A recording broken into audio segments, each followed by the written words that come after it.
नमस्कार दोस्तों, आपके अपने चैनल स्टडी बाई श्याम सुंदर सर पर बहुत बहुत स्वागत है। तो इस वीडियो में हम कवर करने जा रहे हैं बीए फर्स्ट सेमेस्टर वालों के लिए हिस्ट्री के एग्जाम के लिए लघुत्तरीय प्रश्नों को, जिसमें यूनिट नंबर 6 को कंप्लीट करने जा रहे हैं।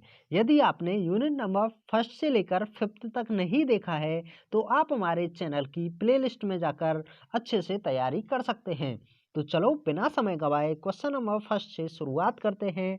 क्वेश्चन नंबर फर्स्ट में दिया हुआ है, सामंतवादी युग में सामंतों के क्या अधिकार थे? तो इसका आंसर होगा, सामंतवादी युग में सामंतों को कई प्रकार के अधिकार प्राप्त थे। सबसे पहला था भू राजस्व को एकत्र करना। सेकंड था दंड देने का अधिकार व जुर्माना वसूल करना।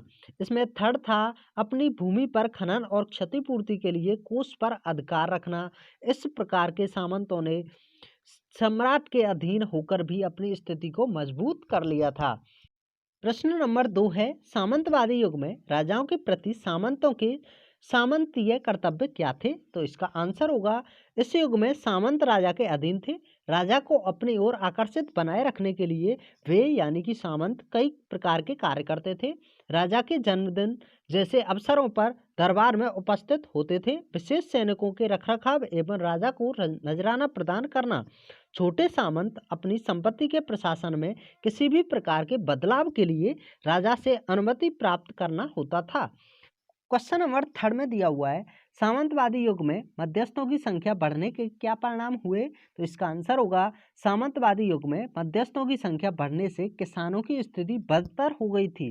किसानों को भूमि कर के अतिरिक्त कर अदा करने के लिए दबाव डाला जाने लगा। किसानों से सड़क, सिंचाई आदि के रखरखाव के लिए कर लिया जाने लगा।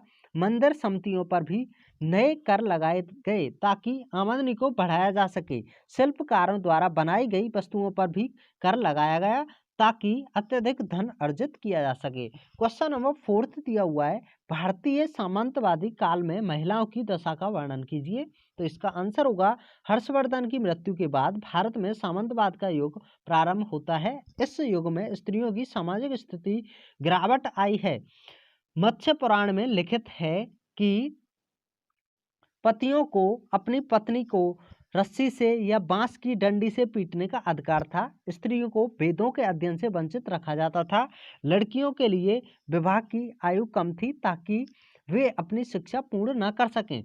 विशेष स्थिति में स्त्रियों को पुनर्विवाह की अनुमति थी। स्त्रियों पर अविश्वास किया जाता था। भूमि में संपत्ति के अधिकार का उदय होने से स्त्रियों की संपत्ति के अधिकारों में भी वृद्धि हुई।